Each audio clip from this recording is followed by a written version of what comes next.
नमस्कार, मैं हूँ प्रिया झा और आप देख रहे हैं इंडिया 24/7 लाइव टीवी। आइए रुक करते हैं देश प्रदेश की कुछ अहम खबरों की ओर।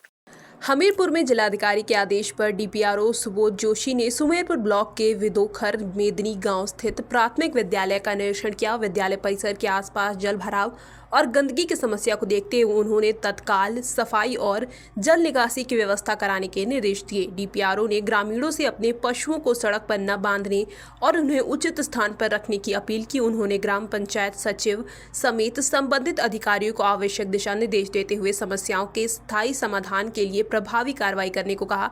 डीपीआरओ सुबोध जोशी ने ग्रामीणों को आश्वासन दिया कि 15 दिनों के भीतर जल भराव और गंदगी की समस्या का स्थायी निवारण कराया जाएगा।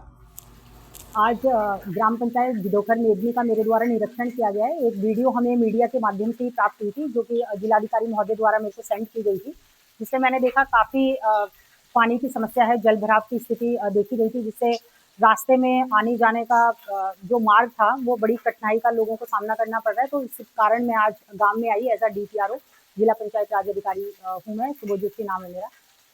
तो मुझे लगता है कि वो इतना प्रायोरिटी का काम था, क्योंकि वहाँ से लोगों का आना जाना काफ़ी रहता है। तो उसको पहले मेरे हिसाब से, क्योंकि 5 साल में प्रधान का कार्यकाल यहाँ पे रहा है, सचिव भी जो यहाँ पे पूर्व रही हैं वो 5 साल से ही लगातार सचिव हैं।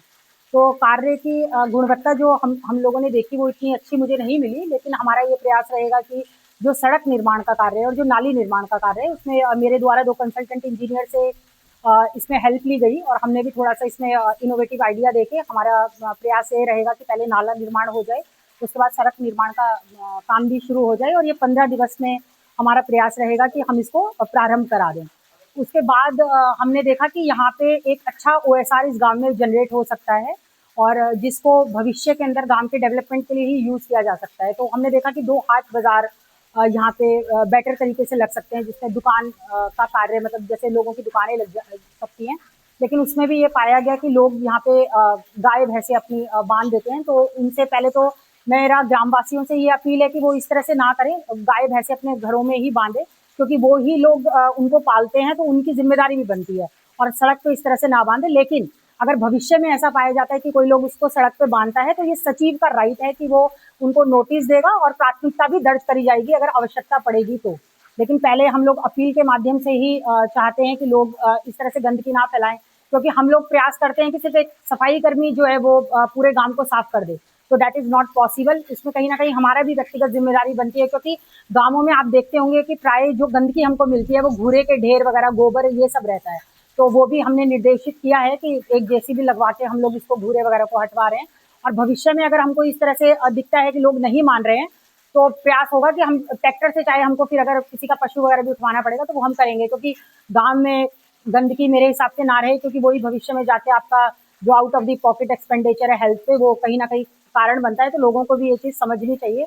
बाकी का और भी कार्य हमारे द्वारा देखा गया है, जिसके निरीक्षण आख्या मैं आज करूंगी, और प्रधान और सचिव पे भी हमारा प्रयास रहेगा कि हम सख्त कार्रवाई करें। Thank you. मैम, विद्यालय का आपने निरीक्षण किया, उसमें विद्यालय के समय को लेकर के बच्चे लौटते हैं? जहाँ तक मेरा संज्ञान है, मुझे लगता है कि शायद 2 बजे तक स्कूल खुला रहता है, क्योंकि मैं केंद्रीय विद्यालय से पास आउट हूँ, तो गवर्नमेंट स्कूल का जो टाइम होता है, बाकी मुझे टाइमिंग्स शायद 1 भी हो सकता है या 2 भी हो सकता है, डिपेंड करता है कौन सा स्कूल है। तो हमको तो हम शायद 12:40 पर निरीक्षण कर रहे थे, तो वो बंद ही था ऑलमोस्ट, हमने खुलवा के उसको देखा है, तो वो भी नहीं होना चाहिए। अगर मैं BSS आपको भी इस चीज़ के बारे में बताऊंगी, अच्छे अधिकारी हैं वो भी। दोषी होंगे उन पे क्या कार्रवाई होगी? मैंने आपको बताया ना कि प्रधान और सचिव पे सख्त कार्रवाई होगी। हमारा जो सफाई कर्मी यहाँ पे था वो मेडिकल पे है पिछले 15 दिन से, तो यहाँ पे सफाई कर्मी की, न्यू सफाई कर्मी की तैनाती करी गई है, और हमने रोस्टर लगा के, आपने देखा भी होगा कि यहाँ पे 5-10 सफाई कर्मी लगे हुए हैं, जो कि आपके सामने सफाई कर भी रहे थे। और बस यही है, हमारा प्रयास रहेगा कि जितना हम बेहतर करवा सकें यहाँ पे हम करवाएं।